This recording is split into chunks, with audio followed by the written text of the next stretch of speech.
Dongeng Bahasa Indonesia. Harta karun di dalam sebuah gua. Dahulu kala di sebuah pulau kecil di lepas Samudra Pasifik, hiduplah dua orang teman, Casper dan Falky. Keduanya tinggal bersama dan mencari nafkah dari memancing. Dunia belum pernah melihat persahabatan seperti mereka. Hei, Casper, matahari hampir terbit. Bangunlah cepat.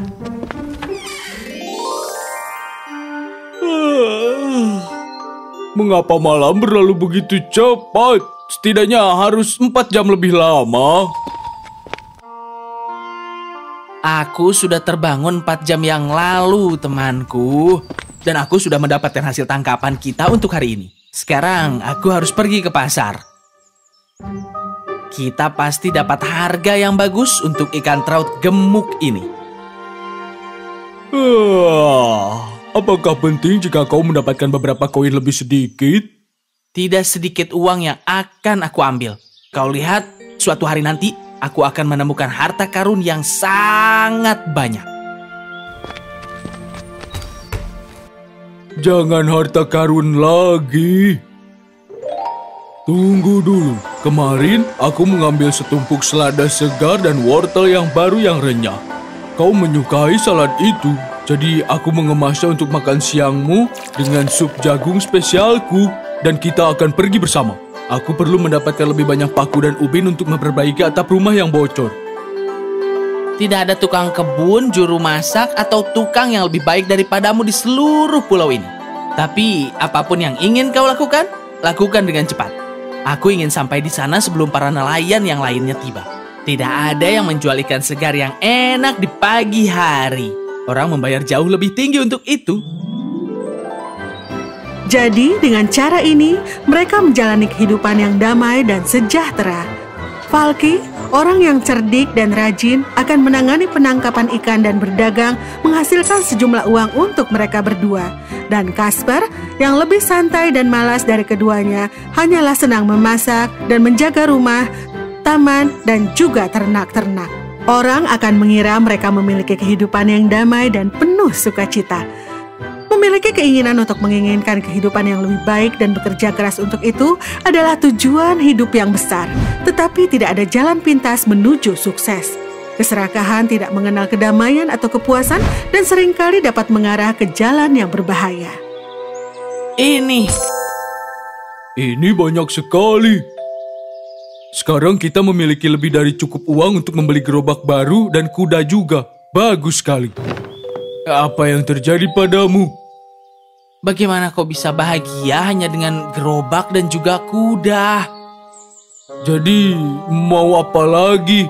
Akan jauh lebih mudah untuk mengangkut muatan ke pasar dengan gerobak baru dan juga kuda yang kuat. Perahu kita sudah kokoh dan juga besar, apalagi yang dibutuhkan nelayan. Bagaimana dengan kereta besar dan juga rumah besar? Bagaimana kalau berkeliling dunia tanpa peduli dan memiliki cukup emas untuk disimpan dan dilupakan? Bagaimana dengan ruangan yang penuh dengan harta? Jangan itu lagi, Falky. Untuk apa kita membutuhkan harta? Kita memiliki cukup uang untuk membeli apapun yang kita butuhkan. Kita hidup di pulau yang indah ini dan orang-orang dengan persahabatan dan persaudaraan yang kau dan aku bagikan. Mengapa ini tidak cukup? Ini tidak akan cukup. Aku berhak mendapatkan lebih banyak, Casper, dan aku tidak akan pernah bisa mendapatkannya dari memancing. Jadi, apalagi yang bisa kau lakukan di pulau ini? Temukan harta karun yang telah lama hilang? Itu dia. Itulah tepatnya apa yang akan terjadi. Bagaimana lagi kita bisa kaya di pulau ini? Kau mengatakan ya temanku, kita akan mendapatkan keberuntungan, keajaiban besar yang akan memberi kita harta karun. Harta karun yang sangat luar biasa yang bahkan tidak pernah kita impikan. Casper, aku bisa merasakannya. Serangan ajaib besar akhirnya akan terjadi dalam hidup kita. Dengan berlalunya hari, Falky menjadi semakin terobsesi untuk menemukan keberuntungan itu. Keajaiban untuk menemukan harta karun itu. Hatinya tidak lagi dalam memancing, yang merupakan perdagangan yang sangat baik baginya. Sebaliknya, ia menghabiskan waktu menjelajahi gua demi gua di pulau kecil itu. Tapi dia tidak menemukan apa-apa. Dia semakin terobsesi untuk menemukan harta karun itu. Di mana itu? Hei, kau kembali. Kemana saja kau sepanjang hari? Di mana harta karun itu? Aku telah menjelajah setiap gua di pulau itu. Mungkinkah itu tersembunyi di kedalaman tanah? Di langit? Di bawah air? Di bawah air! Itu dia, aku mencari di tempat yang salah. Apa yang kau bicarakan, Falky? Aku telah mencari di tempat yang salah. Siapa yang akan menyembunyikan harta karun di gua? Harta kita ada di bawah air. Mungkin di dalam kapal, hancur dan tenggelam di bawah laut berabad-abad yang lalu. Dan semua emas, semua harta itu masih ada di sana. Di suatu tempat di bawah laut. Aku yakin itu. Jangan harta karun lagi, Falky. Laut itu sangat luas membentang ratusan kilometer. Di mana kau bisa menemukan kapalnya, Falky? Hentikan pikiran itu. Kita memiliki lebih dari cukup uang untuk menjalani hidup yang nyaman. Kita memiliki persahabatan kita. Kita tidak membutuhkan yang lain. Aku tidak akan menyerah. Tidak ketika aku tahu di mana harta karun itu. Kita akan menemukannya, Falky. Kita akan temukan. Falky, tunggu. Sekarang Falky mulai mencari harta karun itu siang dan malam. Tidak pulang ke rumah selama berhari-hari bersama, tidur di kapalnya, tidak melemparkan jaringnya untuk mencari ikan tetapi untuk emas. Karena Falky telah berhenti memancing dan berdagang, dan Casper hampir tidak dapat mengelola penangkapan ikan dan perdagangan, uang mereka juga mulai habis. Casper harus menjual kuda dan sapinya untuk mendapatkan uang. Kemudian Casper mulai melakukan pekerjaan serabutan seperti menjual sayuran yang dia tanam, membantu orang-orang di pulau itu, semuanya untuk bisa bertahan hidup. Tapi Falky tidak melihat dan menghargai itu semua karena yang dia lihat hari ini adalah mencari emas. Suatu hari, ketika dia berada di laut, Falky melihat sebuah perahu kecil yang aneh mendekatinya. Seorang pria tua dan aneh berada di atasnya. Perahu itu tidak memiliki kemudi dan tidak ada layar. Falky bertanya-tanya bagaimana kapal itu berlayar begitu jauh di laut. Perahu itu mendekat dan pria itu berbicara. Jadi, kau sedang mencari harta karun? Ada sebuah kapal yang besar yang mengarungi perairan ini ratusan tahun yang lalu. Kapal itu penuh dengan harta yang jauh lebih besar dari yang pernah dilihat manusia sebelumnya atau sejak itu. Tapi badai menenggelamkannya di laut ke dalam keheningan abadi dan kegelapan.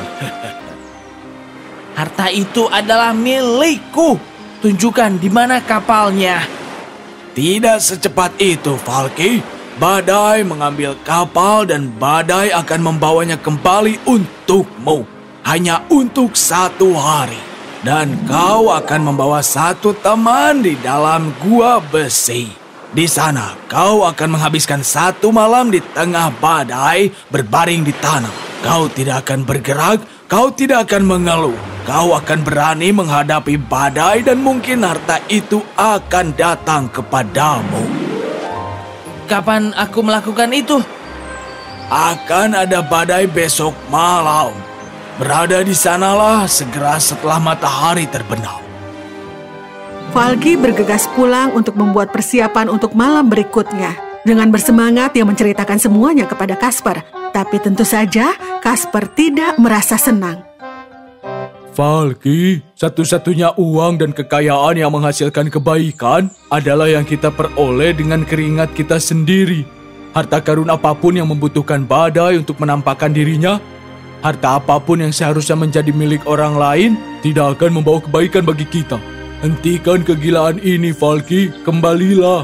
Kau mesin nelayan terbaik dan pedagang paling cerdik di pulau ini. Kau memintaku untuk menyerah sekarang ketika impian seumur hidup kita akan segera menjadi kenyataan? Ketika kita sudah sangat dekat dengan menemukan harta karun kita? Tidak mungkin. Apakah kau ikut denganku atau tidak? Atau aku akan pergi sendirian? Tentu saja aku akan ikut. Aku tidak akan pernah meninggalkanmu sendiri. Tapi hentikan pencarian yang tidak berguna, berbahaya, dan buruk ini. Dengarkan aku sekali ini saja. Oke, kalau begitu mari kita ambil beberapa tali yang kekar dan oh ya, di mana gerobaknya?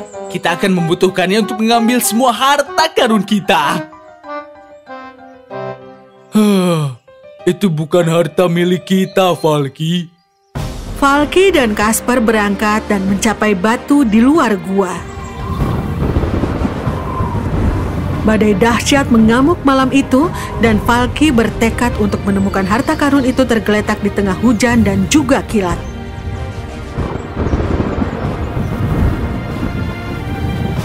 Casper terus memintanya untuk berhenti melakukan ini, tetapi Falky tidak mendengarkannya sama sekali. Saat fajar menyingsing, Falky menggigil kedinginan. Badai mereda dan Falky melihat sebuah prosesi besar orang aneh berjalan seolah-olah di awan kabut. Ketika mereka sampai di dekat Falky, Falky ketakutan, tetapi masih cukup berani untuk bertanya. Kau siapa? Dan di mana harta itu? Aku adalah kapten kapal yang tenggelam. Dan ini adalah penumpang dan awakku. Kami berada di kapal saat kapal tenggelam di bawah laut di dalam gua. Kau memiliki 1 hari untuk mendapatkan harta. Dan prosesi itu menghilang tiba-tiba seperti yang terlihat. Casper yang selalu dekat dengan temannya itu tidak melihat apa-apa. Jadi kita masih belum tahu apakah ini nyata ataukah hanya imajinasi Falky. Tapi Falky bangkit dan berlari ke gua. Kita hanya punya 1 hari untuk mengeluarkan harta itu. Itu ada di bawah air di dalam gua. Tapi gua itu terlalu dalam dan berbahaya. Hentikan, Falky. Aku akan pergi ke bawah. Kau pegang tali ini erat-erat. Falky menelusuri permukaan batu yang panjang dan mencapai air di bawah. Dia menyelam ke dalam dan setelah beberapa waktu dengan susah payah dia menarik sebuah peti. Dan ketika dia membukanya, dia melihat isinya penuh dengan emas. Hah? Casper, aku menemukannya. Aku menemukannya. Sekarang kembalilah. Kau sudah menemukannya. Tidak mungkin. Pasti ada lebih banyak lagi. Pikirkan semua harta karun yang ada di bawah permukaan. Kita punya 1 hari penuh, Casper, untuk mengeluarkannya. Aku akan menyelam lagi. Falky, jangan membahayakan hidupmu sebagai jalan pintas menuju sukses, saudaraku. Kita akan bekerja keras dan bersama-sama mewujudkan impianmu. Dan itu adalah hal terakhir yang terdengar tentang Falky. Casper menuruni gua untuk mencari temannya selama 3 hari berturut-turut. Tetapi Falky tidak dapat ditemukan. Casper begitu hancur hatinya karena kehilangan harta terbesarnya, yaitu temannya. Bahwa dia bahkan tidak memikirkan peti emas yang telah ditemukan oleh Falky. Tetapi perjuangan Casper di masa lalu telah mengajarinya untuk mengandalkan dirinya sendiri. Dia bukan lagi pria yang malas seperti dulu. Bertani dan berdagang untuk memperbaiki rumah dan perabotan membuatnya mendapatkan kehidupan yang baik. Beberapa tahun kemudian, Casper menikah dan hidup bahagia bersama dengan keluarganya. Tetapi hatinya sakit untuk sahabatnya Falky. Bukan hanya karena dia tersesat, tapi karena Falky telah menyerahkan harta persahabatan dan perdagangan yang luar biasa yang mereka miliki hanya untuk keserakahannya. Apa yang kupelajari dari hidupku adalah berbahagialah dengan dirimu sendiri dan lakukan yang terbaik. Hargai apa yang kau miliki sekarang. Cinta, keluarga, persahabatan adalah harta kehidupan yang sesungguhnya. Tentu saja kau dapat memiliki impian untuk hidup yang lebih kaya, tetapi wujudkan itu semua dengan bakat dan kerja kerasmu. Dunia cukup berlimpah untuk memenuhi impian semua orang, tetapi tidak cukup besar untuk keserakahan 1 orang.